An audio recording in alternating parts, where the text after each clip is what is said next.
Dizem que o silêncio não se encontra. Ele se cultiva. E quanto mais barulho há no mundo, mais difícil se torna ouvi-lo. Vivemos em uma época em que o ruído não vem apenas de fora. Ele vem de dentro. Dos pensamentos que não param, da ansiedade por chegar antes, da comparação constante com os outros. O corpo se move, mas a mente nunca descansa. Os japoneses têm uma palavra para esse estado de desequilíbrio. Kokoro no midari, a confusão do coração. É quando a mente perde a clareza e o espírito se torna pesado. Todos nós já sentimos isso. Aquela sensação de estar sempre atrasado, mesmo quando não há para onde correr. De estar cercado de pessoas e ainda assim sentir-se sozinho. De olhar o celular dezenas de vezes por minuto, procurando algo, que nem sabemos o que é. O mundo moderno nos ensinou a correr, mas nunca nos ensinou a parar. E talvez seja por isso que estamos cansados, não apenas fisicamente, mas espiritualmente.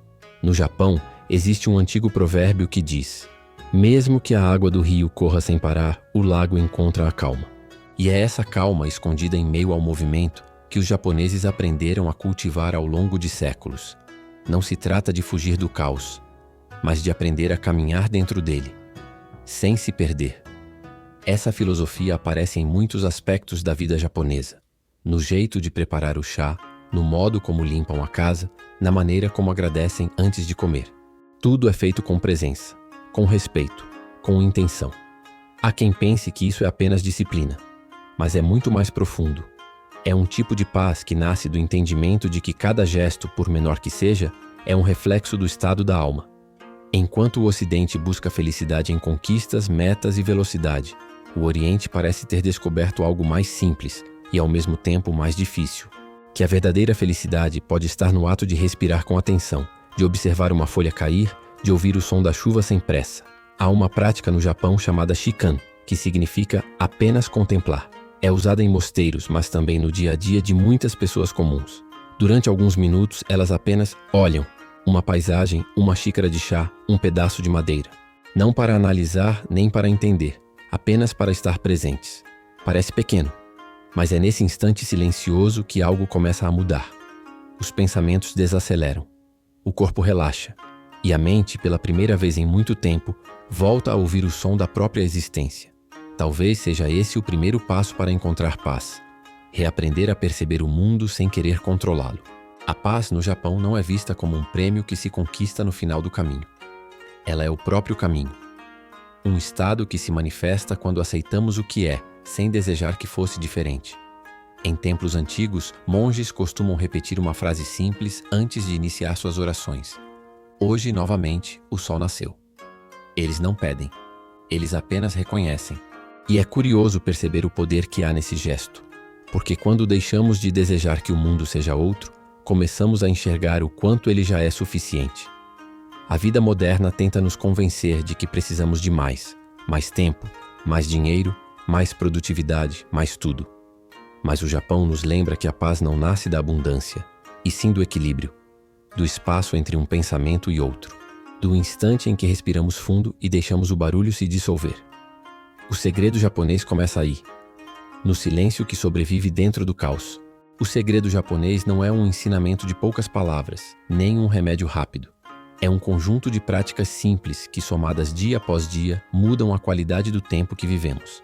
Não se trata de fuga.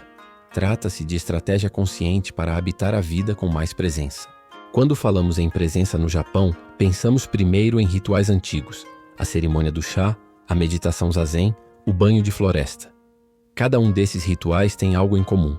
Transformam o ordinário em porta de entrada para o essencial. E é aí que nasce o que muitos chamam de paz silenciosa. Um estado que não elimina os problemas, mas altera a forma como os sentimos. Imagine uma manhã comum. O alarme toca, o corpo resiste, a mente já lista tarefas. Agora imagine a mesma manhã com um pequeno gesto diferente, nada espetacular. 5 minutos a menos de tela, 5 minutos a mais de respiração. Em vez de correr para o mundo virtual, a pessoa sai para olhar o céu. Não para fotografar, não para postar, para ver. A diferença não está no gesto, e sim na atenção com que ele é executado. No Japão existe um termo que define essa atenção aplicada às coisas pequenas. Ichigo Ichie, um encontro, uma oportunidade. Significa tratar cada momento como único, como se ele jamais voltasse da mesma forma. Quando o chá é servido, não há pressa em beber. Há a apreciação do calor da xícara, do cheiro, da respiração que o ritual convida. Essa atenção é um antídoto contra a pressa que corrói o tempo. Outra ideia central é o wabi-sabi, a beleza nas coisas imperfeitas e efêmeras. Enquanto outros lugares correm atrás do novo e do perfeito, o wabi-sabi nos orienta a ver a dignidade no gasto, a nobreza na rachadura. É com essa visão que os japoneses olham para o envelhecimento, não como desperdício, mas como história. Quando trouxe essas práticas para a minha rotina, percebi que o primeiro efeito não foi extraordinário. Não houve uma explosão de felicidade. Houve pequenos deslocamentos. Uma manhã em que eu parei para olhar o quintal antes de tomar café. Um momento em que recebi uma notícia ruim e, antes de reagir, respirei 3 vezes. A reação não desapareceu, mas houve espaço entre o estímulo e a resposta. E nesse espaço, a vida passa a ser menos comandada por impulsos. No âmago desse processo está também o conceito mottainai, o remorso por desperdício, que se aplica não apenas a objetos, mas ao tempo e à atenção. Desperdiçar um alimento, jogar fora uma ideia, deixar passar um silêncio, tudo isso carrega um custo. Ao cultivar o desapego ao supérfluo, cria-se respeito pelo que é essencial. Mas não pense que essas práticas exigem enclausuramento em mosteiros. Elas foram desenhadas para a vida comum, para o trabalhador que pega trem, para a mãe que organiza a casa, para o estudante que estuda até tarde. A força do método está na sua aplicabilidade. Pequenas ações repetidas com intenção acumulam efeito. Quero destacar 3 práticas simples, com instruções diretas, que qualquer pessoa pode testar já. Não como moda, mas como experimento pessoal. Ritual do despertar consciente. 3-10 minutos. Ao acordar, antes de tocar no celular. Sente-se na cama, coloque as mãos sobre as coxas, feche os olhos. Respire 5 vezes devagar, percebendo a entrada e saída do ar. Observe o corpo. Onde há tensão? Inspire naquela área e solte com a expiração. Levante-se devagar, como se cada músculo fosse um nó sendo desfeito. A proposta é simples: interromper o impulso automático de consumir informação e, em troca, dar espaço para que a pessoa escolha o primeiro movimento do dia. Shinrin Yoku urbano, 10-20 minutos. Não é preciso ir a uma floresta distante. Basta encontrar um parque, um corredor de árvores ou mesmo uma rua com algum verde. Caminhe sem destino, sem fone, em ritmo que permita ouvir os passos. Sinta os pés tocando o chão. Observe texturas, cores, o vento. Se surgir um pensamento, deixe-o passar como nuvem. Depois, ao chegar em casa, anote em 2 linhas. O que você viu que foi bonito, o que sentiu. Diferente. A ideia é criar sensibilidade. O mundo volta a ser fonte e não distração. Prática do mínimo consciente. 5-15 minutos. Escolha uma tarefa simples e execute-a com total atenção. Lavar a louça, dobrar uma camisa, varrer o chão. Observe cada movimento. Como a mão envolve o objeto, o som que se faz, o ritmo do corpo. Faça sem pressa, sem pensar no próximo passo. Ao terminar, faça uma pausa e perceba o estado interior. A intenção aqui é transformar o fazer em lugar de presença, não apenas de produção. Essas práticas repetidas geram algo que a ciência cada vez mais confirma: redução do cortisol, melhora do sono e maior clareza cognitiva. Mas o que realmente transforma é a tradução dessas mudanças fisiológicas em experiência subjetiva, em dias que parecem ter menos ruído e mais sentido. Recordo de uma mulher que conheci durante uma viagem ao interior do Japão. Ela trabalhava em uma pequena fábrica de cerâmica. Entre uma fornada e outra, caminhava por uma trilha ao lado da fábrica. Não é um passeio, disse ela quando perguntei o porquê. É um momento de devolver o que recebi. Se eu não me reconectar, meu trabalho perde alma. A cerâmica que virava em suas mãos não era apenas forma e função. Era testemunha de um corpo que se alinhava com o presente. Essa transformação, porém, não é linear. Muitos que tentam desistem porque esperam resultados imediatos. Outros ficam frustrados porque, ao se fazer presentes, tornam-se mais sensíveis, e a sensibilidade, no começo, traz dor. Percebemos o que está faltando, sentimos as ausências. É um processo de limpeza. Primeiro, a sujeira aparece mais visível. Depois, com constância, ela se revela menos presente. Outro ponto importante: cultura não é receita. Não podemos copiar um costume sem entender seu contexto.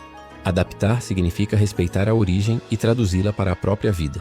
Tomar o ritual do chá não exige entender a língua antiga do templo. Exige atitude, desacelerar, prestar atenção e aceitar o que surge. Na prática documental, há também espaço para a evidência cotidiana. Ruas mais silenciosas ao amanhecer, vizinhos que se cumprimentam com uma breve inclinação, lojas que fecham para uma pausa sagrada. São marcas de uma sociedade que aprendeu a equilibrar movimento e repouso. E elas nos mostram que a paz não é privilégio de sábios, é possibilidade prática de comunidades inteiras.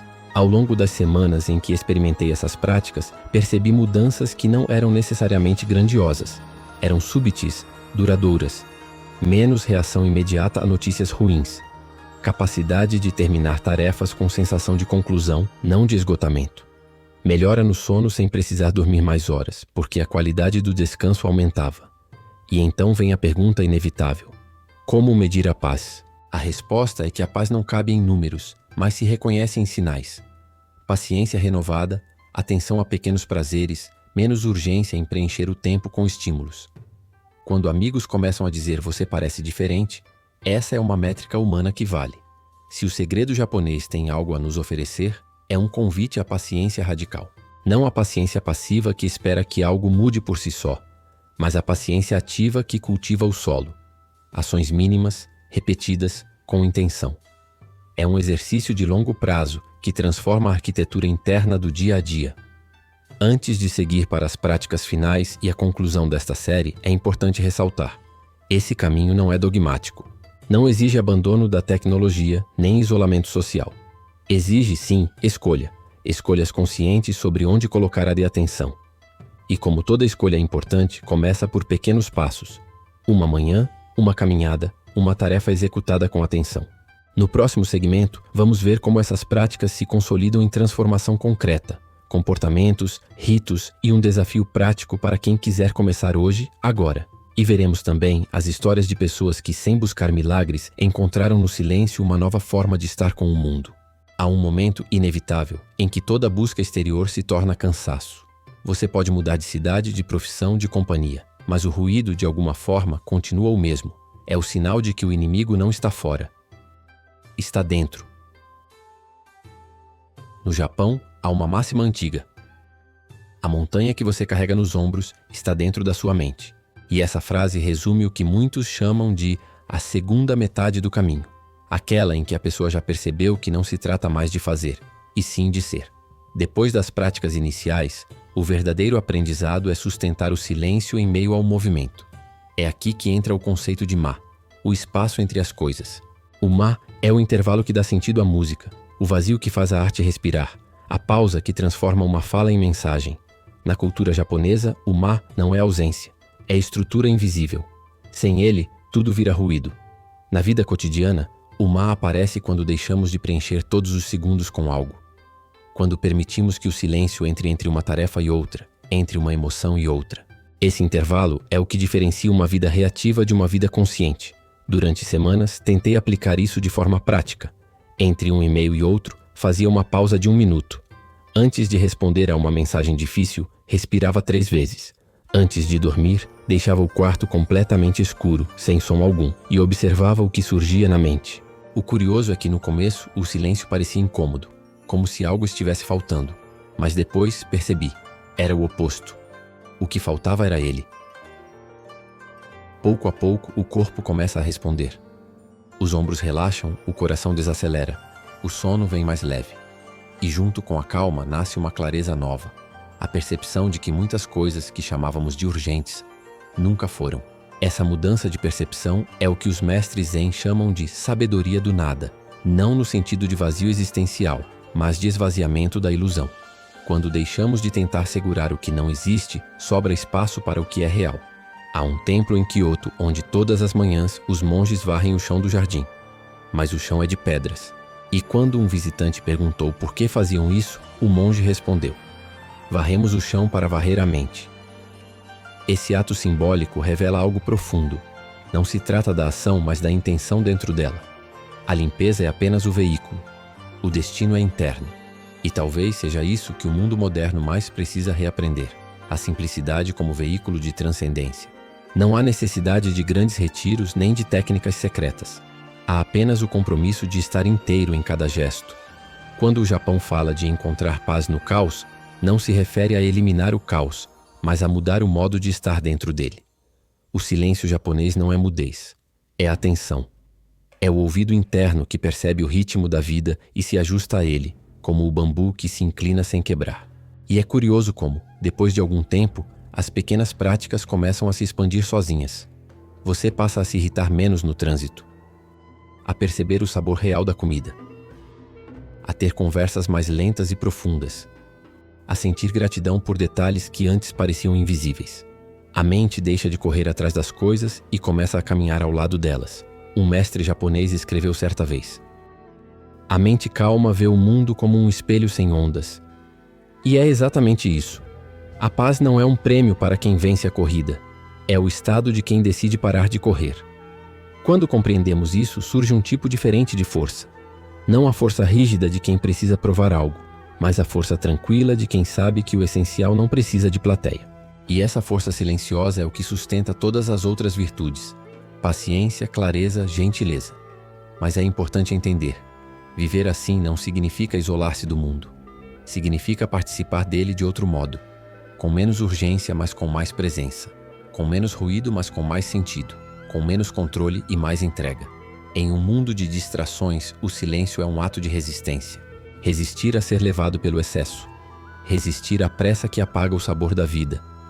Resistir à necessidade de provar o próprio valor a cada instante. Essa resistência suave é o coração do segredo japonês.